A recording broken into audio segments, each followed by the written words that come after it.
Well, hello and welcome to today's programme, which is all about fish. And it's surprising that we don't really eat very much fish, considering that we're a group of islands surrounded by the sea. I think that's a pity.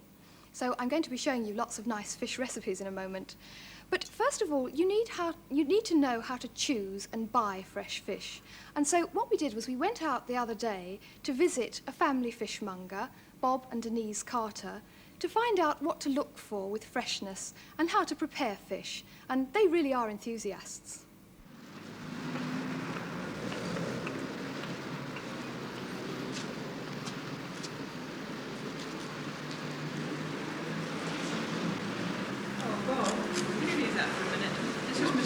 Salmon. Now, is she going to have it cleaned with the head on or the head taken off? With the head on. Fish is marvellous. There are so many different things that you can do with it. There are so many different varieties. And think of all the different ways that you can cook it. It's also very good for your health. It contains large quantities of iodine, and your doctor will tell you that that's very good for you. And I think for ladies who are dieting, it's another good thing because it's low in calories. We're very fond of shellfish. We'll often eat prawns, cocktail, that sort of thing. And kippers. I love kippers, just grilled with French bread to follow. Quite enough. We have fish for lunch and we have fish in the evening, and now our daughters are away from home, we have it on Sundays as well. Morning, I'd like a nice piece of fish, please. Some of our customers are very nervous of buying different varieties, so we have to explain to them what to do. But if, as in some cases, they want a place, shall we say, and you haven't got any, it's very difficult to persuade them to try another variety, even though you give them all the help in the cooking. Well, they're often worried that it may not be as fresh and they might pick up food poisoning or something like that. But of course the best way is to trust your fishmonger and eat your fish on the day you buy it or the latest the day after. Well, it's quite easy to tell when fish are fresh with a little experience. You can see that the herring is quite stiff, and also that the eyes are bright and not too red. Then we come to the mackerel. That's the same thing again, a good sheen, red gills, slimy, and bright eyes. Then here's the Dover sole. Well, I think this one speaks for itself. You can practically hold it up to see it's stiff alive. But you see the wonderful sheen on it, as I keep on mentioning. That is lovely and fresh. After that, the plaice, same thing. Nice and white, plenty of slime on it. Red spots. Although not normally, it's not necessary just to have red spots, because the deeper the fish swims, the spots are different colours. But that is slime again. Now, this is cod fillet, which is nice and white, thick, and again, quite a glaze on it. Then, of course, we have the codling. Well, that doesn't mean it's so you can hold it up straight out and it's still stiff with rigor mortis. Anybody buying that would be really well advised not to eat it the same day, because sometimes it could eat a little tough, see. It has to relax. Then last of all, I think it is the salmon, which is a Scotch salmon. And of course, all the scales are on the fish, which means it's quite fresh. And the gills, of course, again, are quite red and slimy, you see.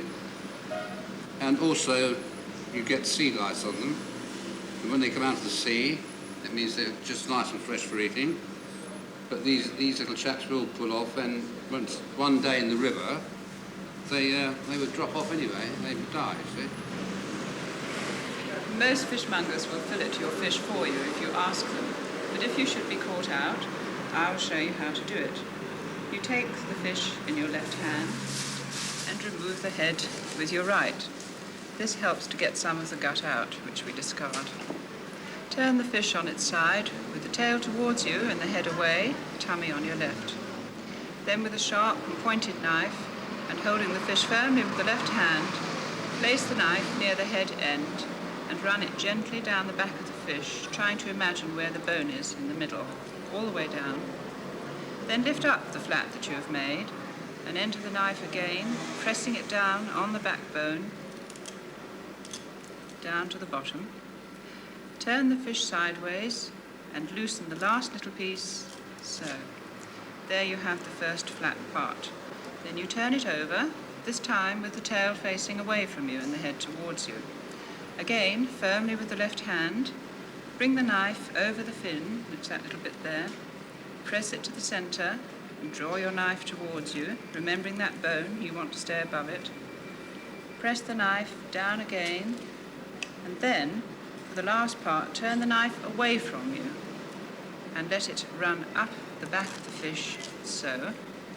Once again, if it doesn't come free the first time, and there is your fish, flat and ready for grilling or frying. Well, we're going to start off with a herring recipe and talk a little bit about marinading.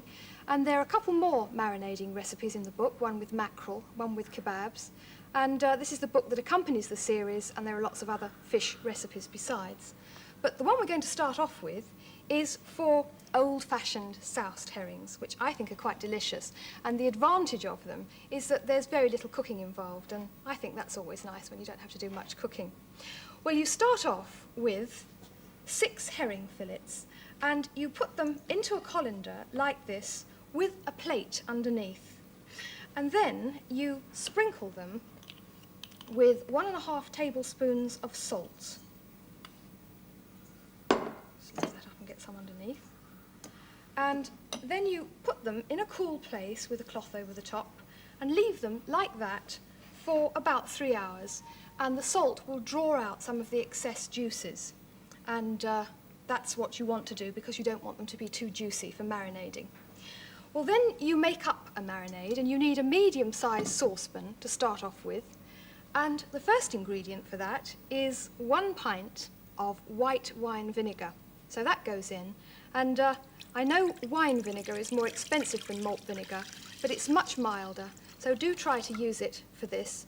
Malt vinegar is really lethal. I think it's really only fit for pickled onions. They need to be hot and strong. Then you put in 1/4 pint of water to dilute it a little bit. And then you have lots of other rather exotic ingredients. First of all, a teaspoonful of mustard seeds, whole mustard seeds. And then a teaspoonful of whole allspice berries. And then a teaspoonful of coriander seeds. And later on in the series, we're going to be having a programme all about spices, so I'm not going to dwell too much on those at the moment. Next, I've got a whole dried chilli here, which will give a bit of zest to it, so that goes in. Then a couple of bay leaves, and these are rather enormous bay leaves, so I'll just break that one in half. And that's the marinade ingredients, except for one thing, which is sugar. You need 2 teaspoons of brown sugar. Now that's all sounding quite delicious. What happens to that now is it goes onto the heat and you bring it up to the boil and boil it for 5 minutes, and then you leave it on one side to cool. And that really is all the cooking that's involved, just 5 minutes boiling, which I think is pretty good. When your herrings have drained in the salt, wash them to wash all the salt off, and then dry them very thoroughly with kitchen paper and lay them on a flat surface like this. And then, to make them even more flavoursome, I'm going to spread some English mustard, some made-up English mustard, all over each fillet. And I really do think English mustard is the nicest for this because it's sharp and hot and it's got some zest to it. Next, I've got some pickled cucumber, sometimes called dill pickle, and you slice that into slices lengthways, and then you place a slice in each herring, and then you lay on top of that some slices of onion. I've got a Spanish onion here, and that's been cut into rings, and then the rings cut into halves. And now I'm going to roll it up. That's why these are sometimes called roll mops. So just fold it over like that and start to roll.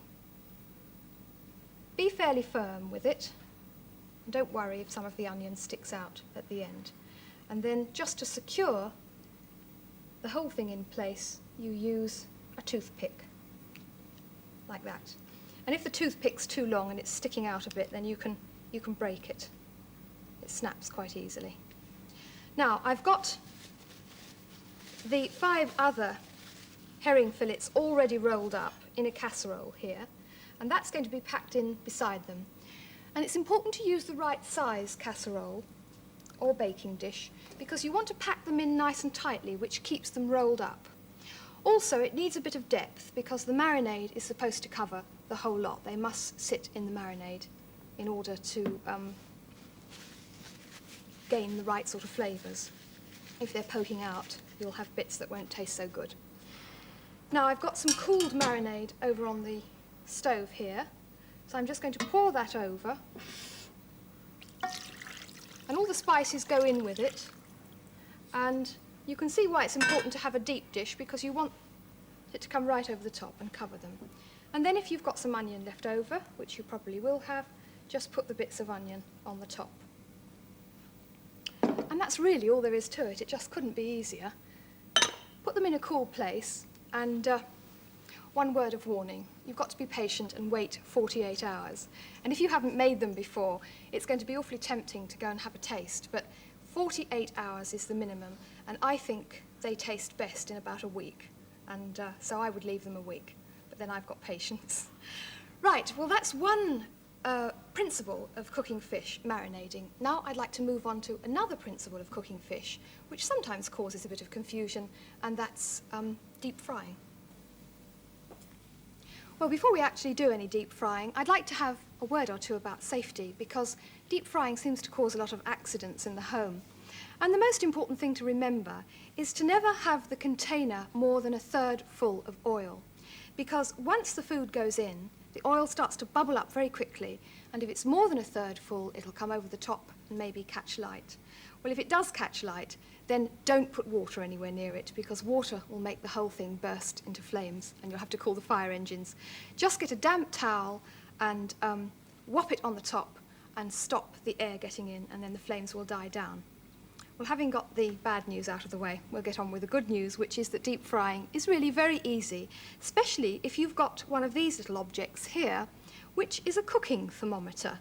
And some people think a cooking thermometer is only meant for professional cooks, but in fact I think a cooking thermometer should be in every kitchen, because it makes deep frying just so easy that you don't really have to think about it. But if you haven't got a thermometer, and I sincerely hope you will invest in one, they don't cost very much, there is another way of telling, and that is when you think the oil is hot enough, put a cube of bread in and then wait for 1 minute, or count 60 seconds, and if it's turned nice and golden brown in that time, then the oil is hot enough for the food to go in. Well, the deep frying that we're going to do now is in fact goujons of plaice. And I've got a plaice fillet here prepared for me with the skin taken off and the bones out. And goujons are really just little strips. You cut it into little strips like this. You can use Dover sole or lemon sole if you're in a rich mood, but if not, plaice fillets will do. Anyway, they're better to practice with. Now, once you've got your little strips prepared, the next thing you do is take them to some seasoned flour, coat them lightly in seasoned flour, and then when they're coated, give them another little coating, and this time beaten egg. So flour first, then beaten egg, and then after that transfer it over to some waiting breadcrumbs, and the breadcrumbs are best on a flat surface, because once you start to coat the little pieces, if they're on a flat surface, you can start to roll with the palm of your hand and get a good, even coating. And these are breadcrumbs made in a liquidizer from a day-old white loaf, much better than the nasty orange packet sort. So give each piece a nice, even coating. I've got some here that have been ready coated with breadcrumbs, so we'll take these over now and deep fry them. And the temperature we need for this is 350 degrees Fahrenheit. That's 180 centigrade, and we'll just pop them in. This is the bit I like, popping them in and watching them all swim around with bubbles. If you're frying quite a lot of this, then you'll probably need to do it in 2 or 3 batches. But while that's frying, that'll take about 2 minutes, I want to talk a little bit about cooking oil. Now, the cooking oils I like to use are olive oil, but that's rather expensive, I'm afraid, or this, which is ground nut oil. Now, the reason I choose these two is because there are a lot of rather, well, I think very badly tasting oils on the market. Sometimes they say pure vegetable oil, but the vegetables are rather dubious. Sometimes they're sort of rape seeds and things like that, which don't taste very nice once you heat them up. And they really do detract from the flavour of the food. So these two, if you use olive oil, you'll find that you'll get a good flavour to fish, something like a trout. But if you're using ground nut oil, the advantage of that one is that it has no flavour, so it doesn't impart a flavour of its own to the food you're cooking. Now, you'll probably have to hunt around for ground nut oil. You can buy it in specialised food shops and delicatessens, and if possible, buy it by the gallon, or I think what I buy now is 4 litres at a time, because then it really doesn't work out much more expensive than the other brands of cooking oil. Now, the other thing to remember when you're deep frying is to have a warm plate ready and a piece of crumpled greaseproof paper, because if you use crumpled greaseproof paper for draining, you'll find that all the oil will drip off and the food will be fat-free. I think it's better than absorbent kitchen paper. Now, let's go and have a look and see. This is a good piece of equipment. This is a draining spoon. And I think these are very important in kitchens, especially for something like this, for something like deep frying. Now, I'm going to bring the plate over and have a look at these. What you really want is a nice, crisp, golden colour, and that's the indication that they're cooked, is the colour, really. But if you're in any doubt at all you need to do is just hike a bit out and slice it in half and have a look. That's the best way to tell. Right, now I'll just turn the heat off. When they've drained for a couple of seconds, tip them onto the plate and then garnish them to make them look pretty with some lemon quarters to squeeze over and a little bit of parsley, and I think that would be nice with sauté potatoes and a nice garlicky green salad. Well, that's the principle of deep frying, the basic principle. Now I want to show you a favourite recipe of mine for making a little bit of fish go a long way, and that's flaky fish pie. And for this you need 3/4 pound of any white fish that you like to mention. That can be coley, whiting, haddock or cod. And you cook it in milk, and then you drain off the milk, flake the fish, and the milk you used, you make up a white sauce. And this was made with 1 ounce of butter and 2 tablespoons of flour, and the fish cooking liquid. And we're going to be moving on to sauces later in the series, so that'll be done in detail later on. But just for now, it's a small quantity of white sauce so that I can use that to mix my fish. Now it's going to have other ingredients. First of all, 2 tablespoons of chopped parsley, to give it a nice flavour. 2 chopped hard-boiled eggs, next. And here I've got some capers, a teaspoonful of capers chopped. They have a nice piquant flavour with fish. I always have capers in the larder. And something else, which also gives a piquant flavour, and that's a gherkin finely chopped. Now a little bit of seasoning of pepper and some salt, and then just a little touch of lemon juice to give it some bite. It's about a teaspoonful altogether. And you mix this all very thoroughly and set it aside to cool for a minute before it goes to the pastry. And the pastry I've got ready here, this is a 12-inch square of quick flaky pastry, and I do think a ruler is an important piece of kitchen equipment, because if something says 12-inch square, then it's been worked out carefully for you, and it's much better not to guess, to really actually measure it. Right, now I've got a mixture over here which is already cooled, and the next thing you do is you just transfer that mixture onto your 12-inch square of pastry.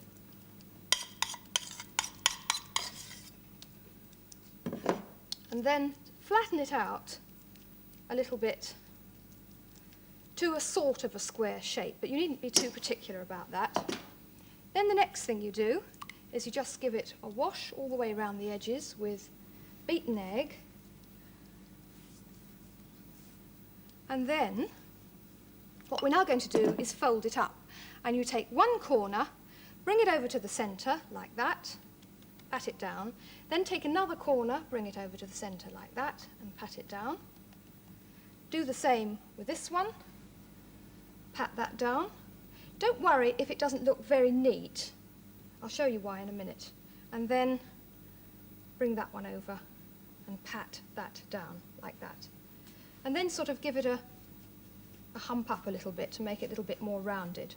Now, why you don't have to worry about the edges, apart from sealing them, is that you'll have a piece of pastry left over. This is made with 8 ounces of flour and 6 ounces of fat.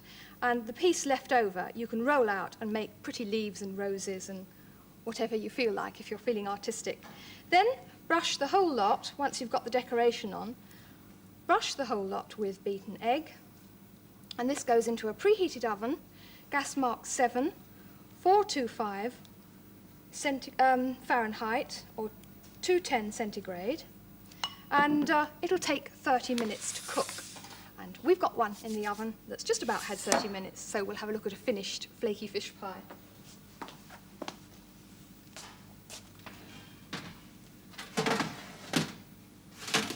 And although this only contains 12 ounces of fish, I really do think this is good enough to serve at a dinner party because there are plenty for 4 people.